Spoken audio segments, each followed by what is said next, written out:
Ya continuamos, jóvenes. Vamos a darle unos minuticos acá a sus compañeros que ingresen nuevamente.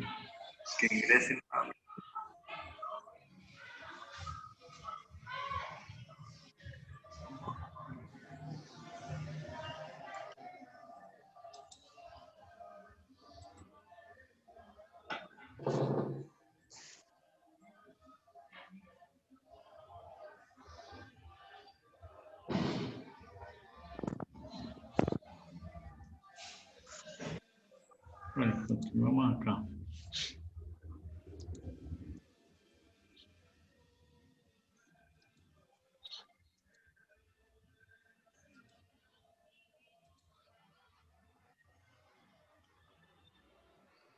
Bueno, hasta acá esto ya está explicado. Esto es como para que ustedes entiendan qué es el método, qué fue lo que aplicaron estos señores en un principio.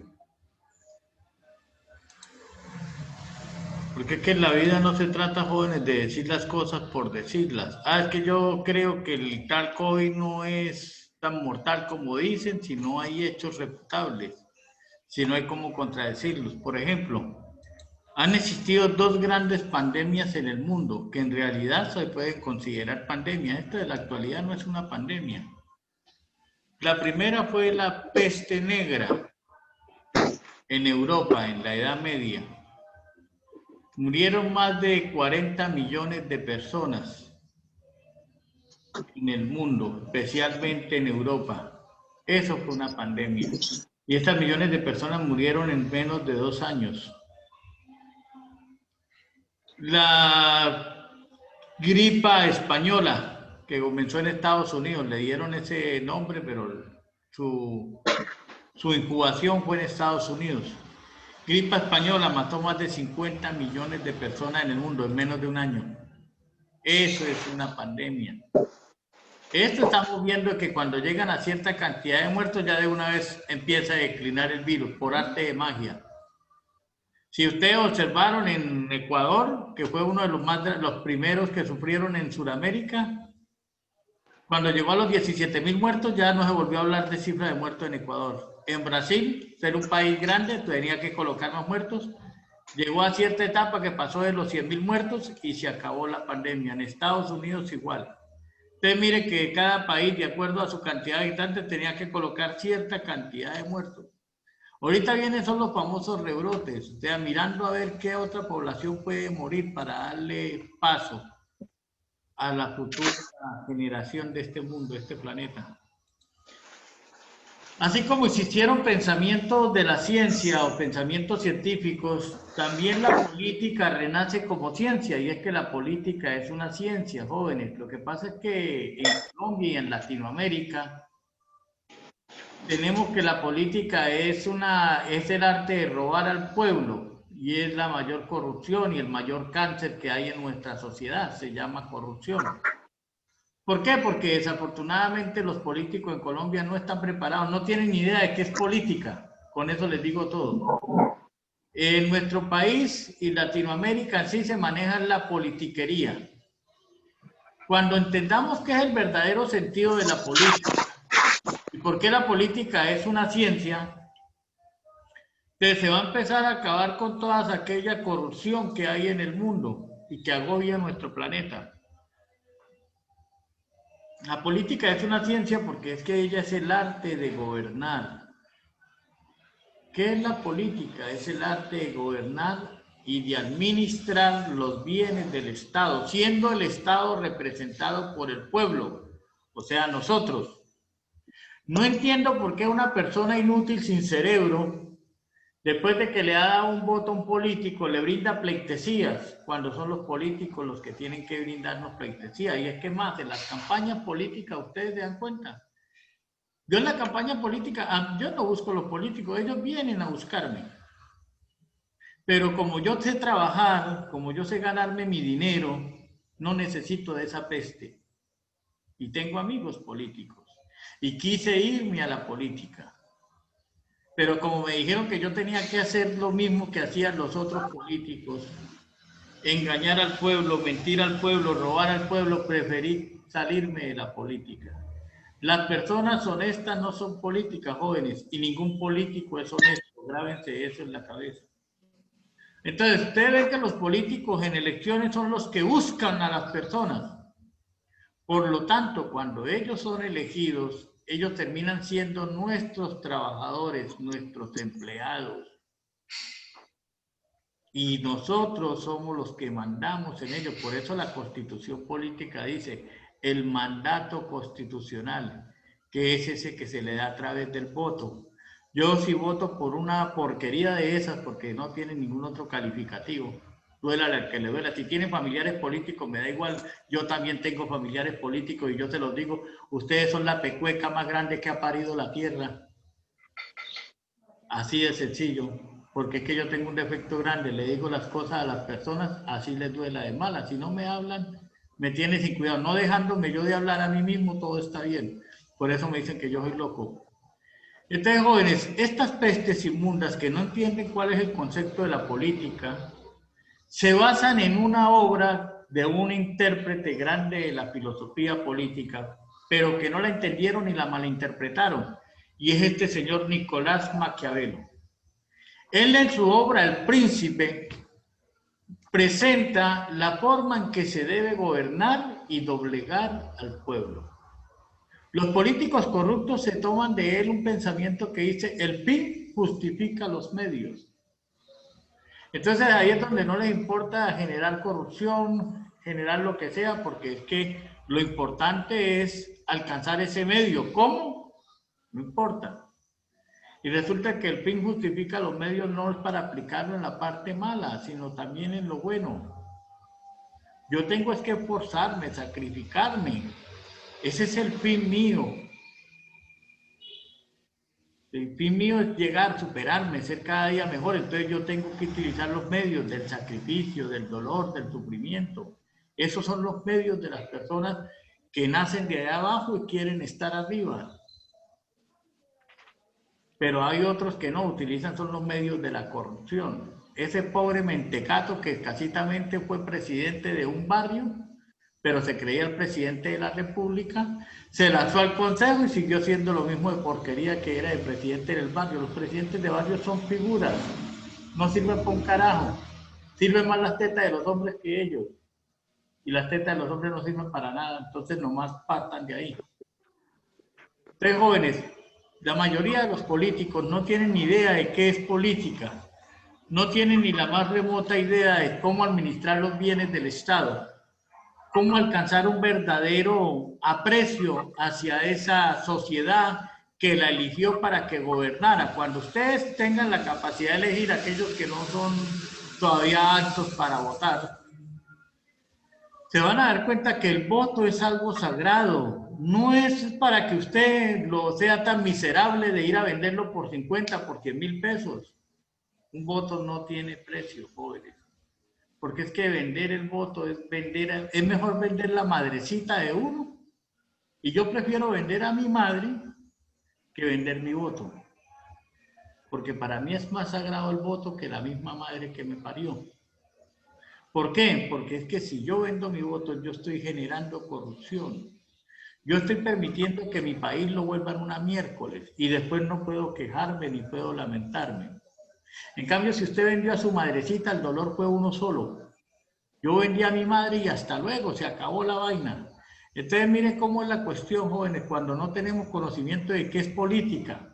Y precisamente en la edad moderna es donde el señor Nicolás Maquiavelo, uno de los máximos representantes de la filosofía política, él es político, economista, entonces analiza cómo se debe gobernar un Estado. Las personas que ni siquiera han leído El Príncipe de Nicolás llegan y dicen, es que el fin justifica los medios.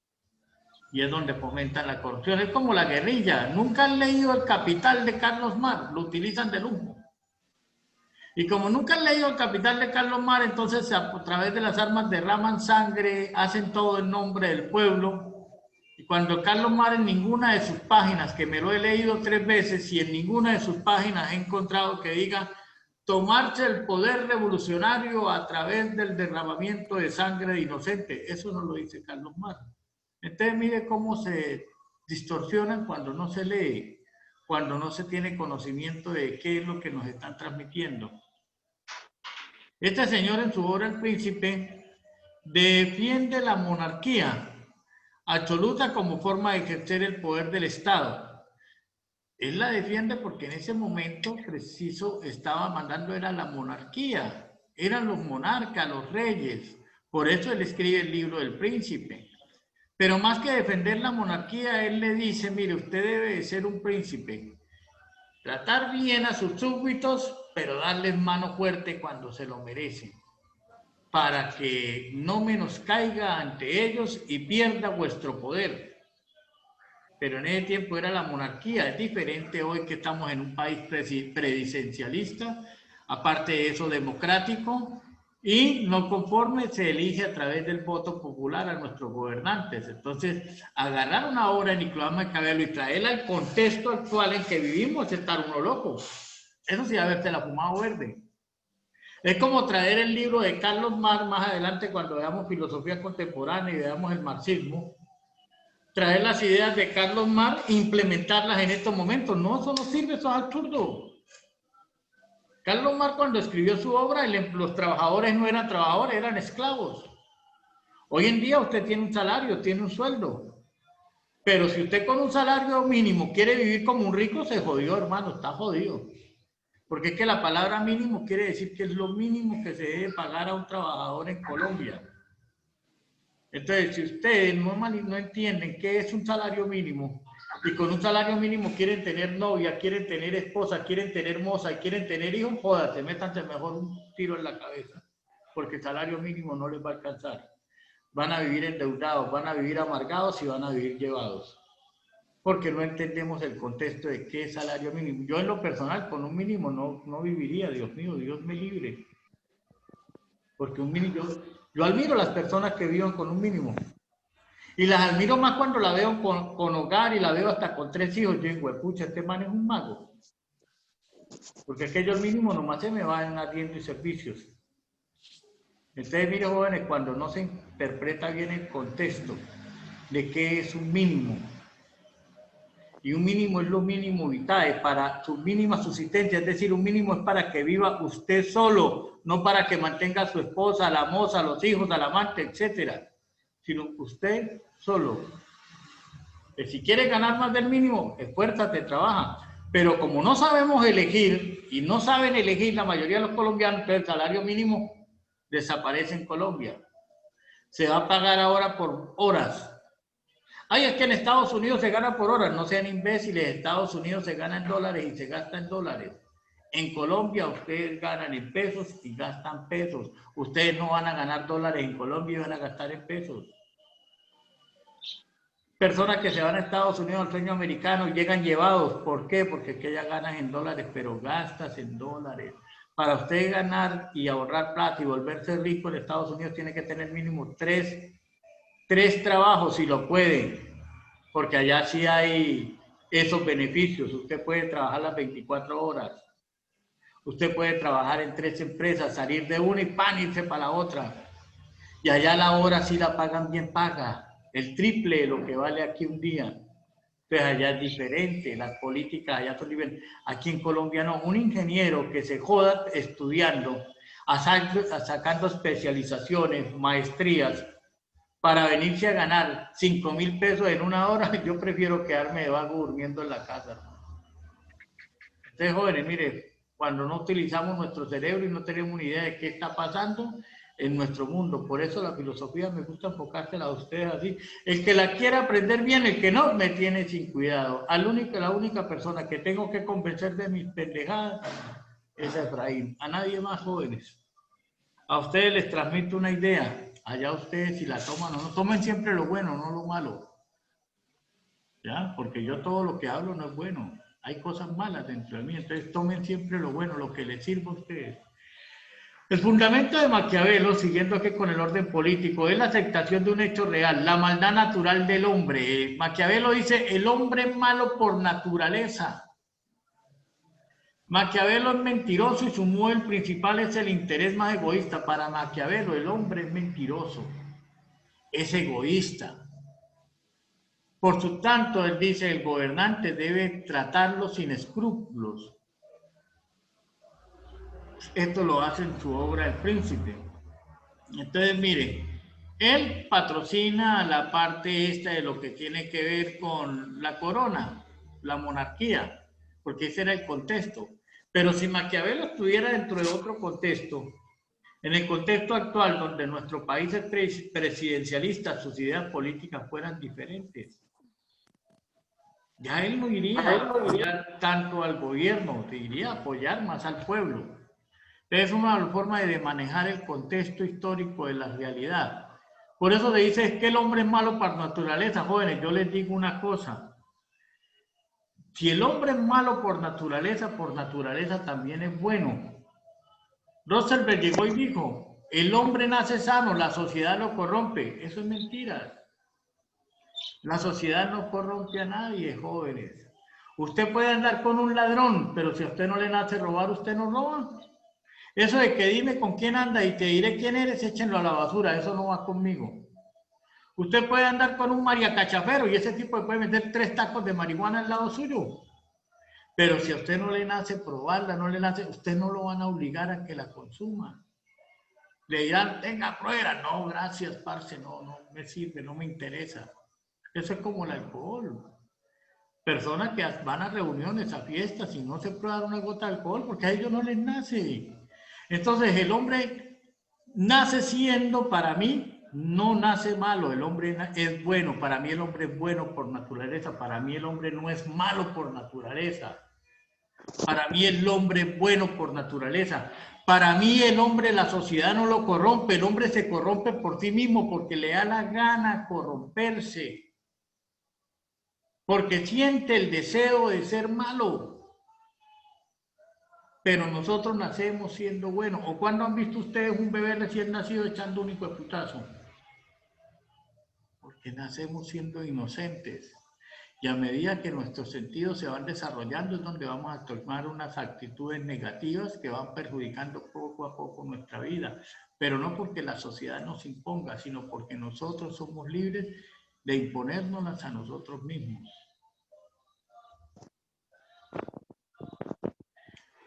Precursores del racionalismo y el empirismo. Aquí llegamos a otra parte de la filosofía moderna. Ya hablamos de la ciencia, hablamos de la política, le di la política es una ciencia, toma cierta importancia. Uno de los máximos representantes, desafortunadamente, es Nicolás Maquiavelo. Y digo desafortunadamente porque el hombre le da más poderío al quien tiene poder que al pueblo que es sometido bajo ese poder, cuando debería de ser lo contrario. Pero bueno, es el contexto histórico en el que se formó ese personaje, entonces ni modo. Pero aquí llegamos al racionalismo. El racionalismo es esa corriente filosófica que le dice al individuo tienes que utilizar la razón para poder analizar bien las cosas. Tienes que utilizar la razón para poder alcanzar ciertas opciones en la vida. Dice la ciencia que los seres humanos somos animales racionales por naturaleza. Y eso es lo que lo diferencia supuestamente de los animales inferiores. Nosotros somos animales superiores. Yo no entiendo por qué los seres humanos cuando les dicen es que usted es mucho animal, se ofenden. A mí no me ofenden que me digan animal. Soy un animal, ¿qué se puede hacer? Que sea un animal dentro de la especie desarrollada que se llama humana es diferente. Es más, decirle al ser humano o animal es ofender a los pobres animalitos inferiores a nosotros, porque para mí es más racional esos animales que el ser humano. Los seres humanos somos racionales por naturaleza, es decir, tenemos la capacidad de pensar, de analizar, de observar, de escudriñar, de concluir, de mirar qué es lo bueno y qué es lo malo, qué es lo que nos sirve y qué no nos sirve.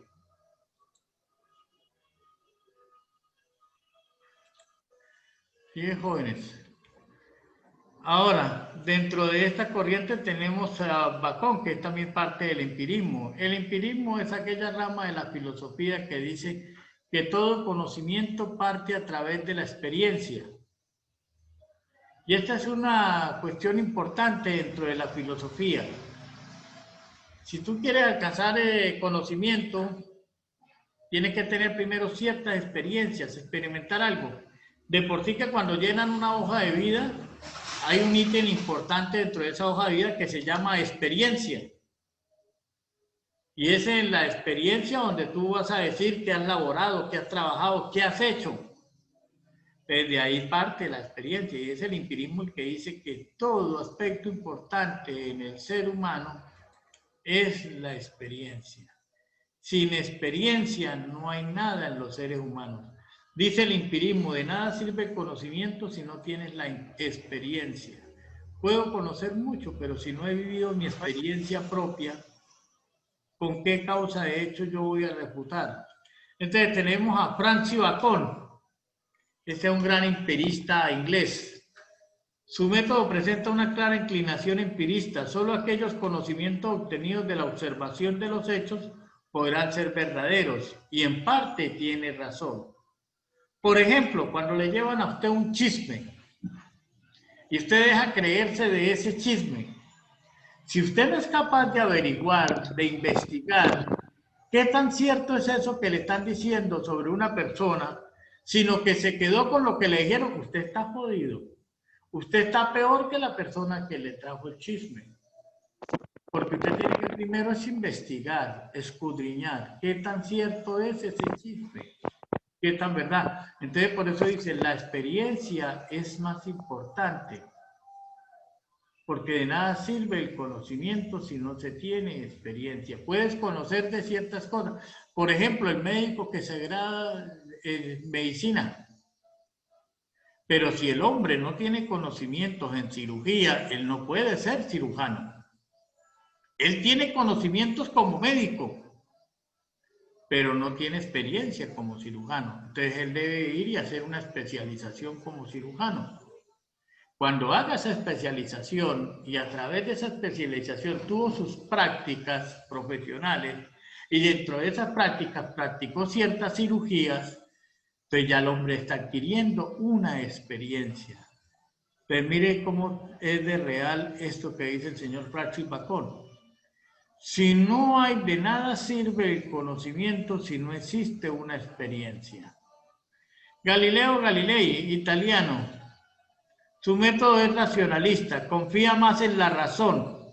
Entonces mire que aquí se contrapone el racionalismo y el empirismo. La razón es buena, claro que sí, me lleva a analizar, a observar las cosas, a utilizar el sentido común, no la lógica, sentido común. Pero entonces a veces ese sentido común falla. ¿Por qué? Porque resulta que me hablaron mal de un personaje que yo lo distingo y lo he tratado. Y yo me dejo llevar por lo que la persona me está diciendo porque supuestamente es una fuente confiable, es una fuente seria, es una fuente que, mejor dicho, yo también la he tratado, he tenido con ella ciertas relaciones de afinidad, de negocio, etcétera, de amistad. Entonces yo me confío en esa fuente y utilizo mi razonamiento y saco mis propias conclusiones y digo, fulano es tremendo HP. Claro, mire lo que me contó este man. Pero si yo no aplico el empirismo y empiezo a vivir mi propia experiencia con esa persona que me están contando esa parte negativa, qué tan cierto es lo que me están diciendo, estoy jodido. Estoy sacando un juicio de valor sin haber primero investigado. Y eso es lo que hacen los chismes, jóvenes. Los chismes dan juicios de valor sin darle una verdadera amplitud. Y lo bueno es que el chisme empieza así, con algo pequeño. Imagínate que fulano hizo esto. Y ustedes lo van a transmitir y dice, imagínate que fulano hizo esto y esto y esto y esto. Y a la persona que ustedes se lo transmitieron llegó y dijo, imagínate que fulano hizo esto, por esto, por esto, por esto, por esto y Juan. Y llegó el otro y cuando vieron tienen a ese pobre fulano, vea. En tremendo lío, hermano, todo por una porquería de chisme.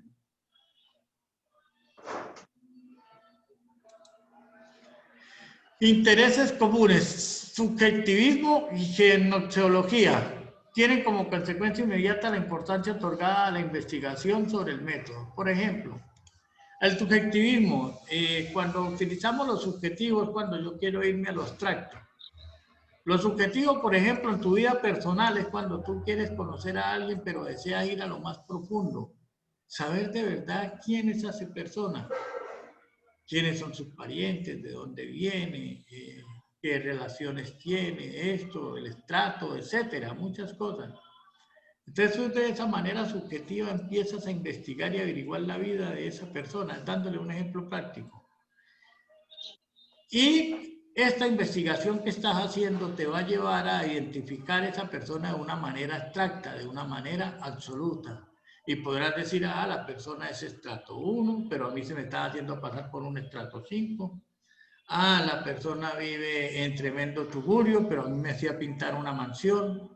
Y vas sacando tu propia cología. Entonces, esas conclusiones que vas sacando acerca de esta persona, las estás haciendo de una manera subjetiva, no objetiva, sino subjetiva. Estás escudriñando desde lo más profundo de tu ser a esa persona. ¿Por qué? Porque no te quieres quedar solamente con lo que te dijo. Mira que en la vida utilizamos un método para investigar las cosas y no tenemos ni idea de qué es un método. Porque, por ejemplo, alguien te dice a ti, yo quiero a fulano, pero quiero que me averigüe sobre este fulano. Está utilizando un método, está utilizando un medio a través de un amigo o una amiga para poder llegar a conocer a la otra persona. Esos son métodos. Ahora, en el ámbito de la conjetura de las probables no puede mantenerse lo que se pretende, es construir una ciencia cuya característica fundamental sea la certeza, su absoluta. Entonces, si vamos aquí a la práctica, hablando por lo del virus, lo que están haciendo muchas personas como el señor Efraín, investigando por qué este berriondo virus es selectivo, por qué la mayoría de las personas que están muriendo son pobres, por qué las personas que mueren son solamente las que van al hospital, por qué las personas que llegan al hospital con patologías como diabetes, hipertensión, VIH, cáncer, etcétera, mueren de virus y no del cáncer, no de la diabetes, no de la patología por la que van a consultar. Entonces son cosas que nos llevan a analizar la realidad desde un punto de vista subjetivo, jóvenes. Ese es el subjetivismo, investigar. Llegamos aquí a la filosofía racionalista. Entonces ya la racionalista, ya es donde empieza a jugar un papel la razón. René Descartes, que es el padre de la razón, el crítica de la razón pura, tiene su obra, René Descartes, ese es filósofo francés. René Descartes dice en una de sus máximas, dudo de todo hasta de mi propia existencia. Y según este filósofo, debemos dudar de todas las cosas que nos rodean, debemos dudar hasta de nosotros mismos. Y ahí es donde la razón empieza a jugar un papel importante en nuestras vidas. Porque la razón es la que lleva a que me cuestione dentro de ciertos aspectos que me están entorpeciendo en mi ser. Cuando utilizamos la razón en nuestra vida, estamos razonando de una manera compleja, no absoluta, compleja. Lo absoluto no existe, todo es relativo, dijo Albert Einstein. Las cosas absolutas no existen. Entonces, nuestra razón es relativa. Por ejemplo, tú activas el razonamiento ante un problema. Tienes un problema de salud, económico, de amores, etc. Y usted empieza y se centra en ese problema. Si usted solamente se enfoca en el problema y empieza a sufrir por ese problema, tú no estás utilizando ningún razonamiento. Pero si usted agarra ese problema y lo empieza a desmenuzar y empieza a analizar, a pensar cómo solucionar ese problema, cómo poder llegar a una solución sin que te siga perjudicando, ya nos llegó el mensaje de los 10 minutos del Zoom, sin que te siga perjudicando, entonces tú empiezas a activar la razón y empiezas a razonar. Razonar es pensar. Razonar es irme a algo profundo allá, más allá de mis sentidos, para tratar de hallar al menos una posible solución. En la vida hay dos opciones para los seres humanos. O eres parte del problema o eres parte de la solución. Y precisamente cuando hablamos de racionalismo, hablamos del razonamiento desde un punto de vista filosófico o científico, es mirarnos desde lo más profundo de nuestro ser, de nuestros pensamientos, para hallar una solución a nuestros problemas. Entonces, mi consejo de hoy es, no conviertas tus problemas en obstáculos, conviértalos en retos. Tienes problemas con el alcohol, tienes problemas de pronto con drogas, con tu novia, con tus familiares, con tus amigos, etcétera. Convierta esos problemas en retos para tu vida. Trata de darle una solución amena, pacífica, que no te perjudique a ti, que no perjudique a las demás personas. Eso es el verdadero razonamiento filosófico. Entonces dice, plena confianza en la razón humana. Los filósofos racionalistas le otorgan un valor extremo a la razón, entendida como la única facultad susceptible de alcanzar la verdad. El gran problema de la filosofía y del hombre ha sido la verdad. Entonces, por ejemplo, tienes problemas con tu pareja por cuestión de celos y tú en ningún momento le has sido infiel. Lo berraco es si esa persona es tóxica, como le llaman ahora, que ahora para todo es el tóxico, la tóxica. O sea, que contamina. ¿Pero por qué les dicen tóxico y tóxica? Porque contaminan nuestra mente, jóvenes. Mire que a veces ponemos apodos y no tenemos ni idea de por qué. Cuando se le llama a una persona una relación tóxica o un tóxico, es porque contaminan nuestra mente, destruyen nuestra paz y tranquilidad que nosotros tenemos que tener. Esa paz interior que los seres humanos debemos llevar por naturaleza. Entonces esas personas de ese comportamiento tóxico, es difícil ustedes hacerlas razonar. Puede que razone por un instante, por un momento, pero después se le va a olvidar y va a seguir en lo mismo, en la misma huevonada, en la misma pendejada. Entonces, miren cómo se analizan las situaciones desde un punto de vista filosófico. Y todo se los trato dentro de nuestro contexto. Yo aquí no les traigo ejemplos de muertos, les traigo esos ejemplos reales, de personas que están vivas, de ustedes mismos, de mí mismo, de la sociedad entera, de cosas que estamos viviendo en nuestra realidad. Entonces, ¿qué buscamos a través de la razón? Supuestamente hallar una verdad. Por eso les decía, cuando un chisme te llegue, simplemente aplica el racionamiento, razona, analiza, haz un filtro. Y en ese filtro entonces pones 3 capas. ¿Cuáles van a ser las 3 capas en ese filtro? Primero, ¿de qué me sirve este chisme? ¿En qué me beneficia? Ese es el primer filtro. Segundo filtro, la fuente. Pero esta persona, ¿con qué fin me dice esto? Si es mujer y me está hablando mal de un hombre, ¿qué le hizo este man? Algo le hizo. Algo tuvo que hacer.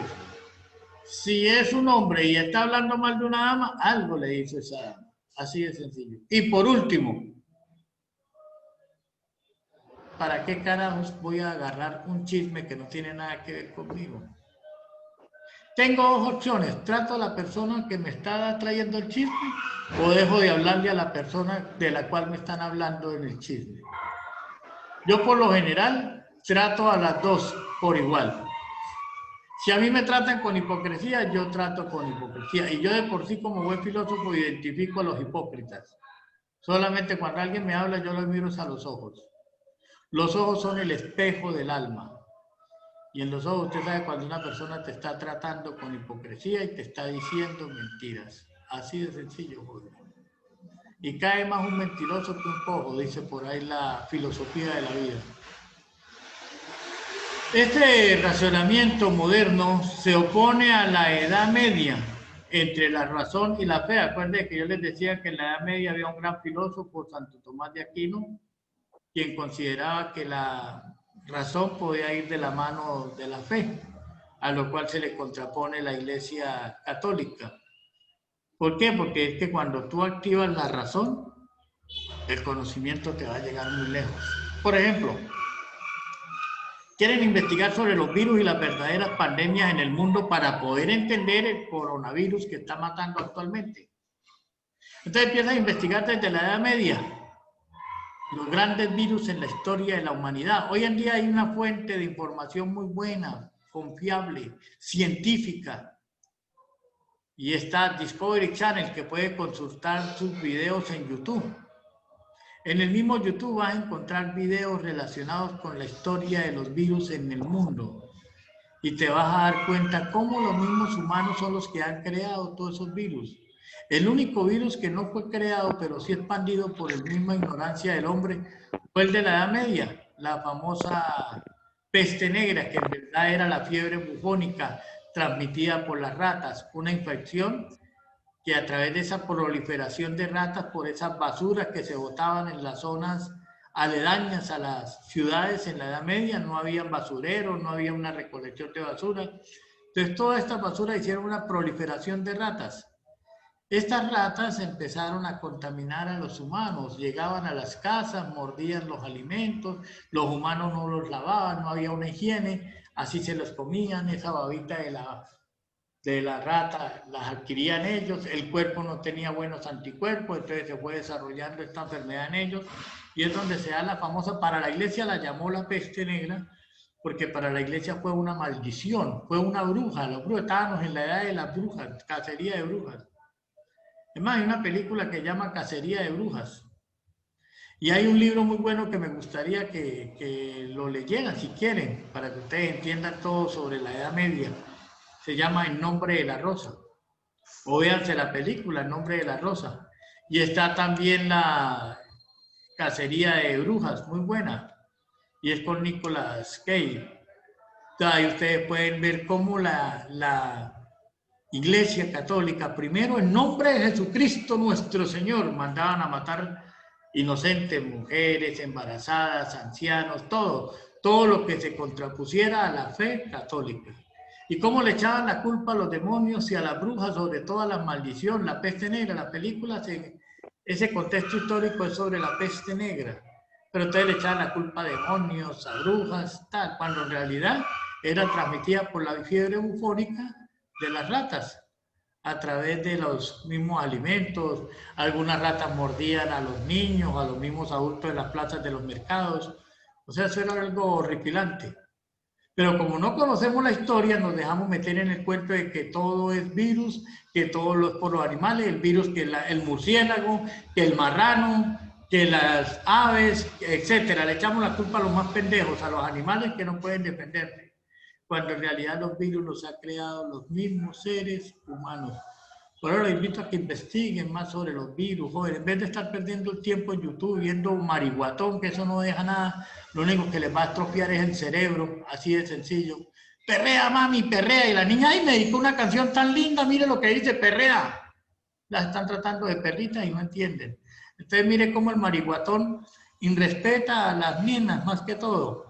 Ese mensaje nocivo, pero las niñas son felices escuchando un marihuatón. Y entre el lenguaje sea más vulgar, para ellas es divino. Entonces, eso es no valorarse dentro de su contexto mental. Entonces, jóvenes, René Descartes, de quien les venía hablando, filósofo y matemático francés, considerado como el padre de la filosofía moderna. Él es el que empieza a hablar del método cartesiano.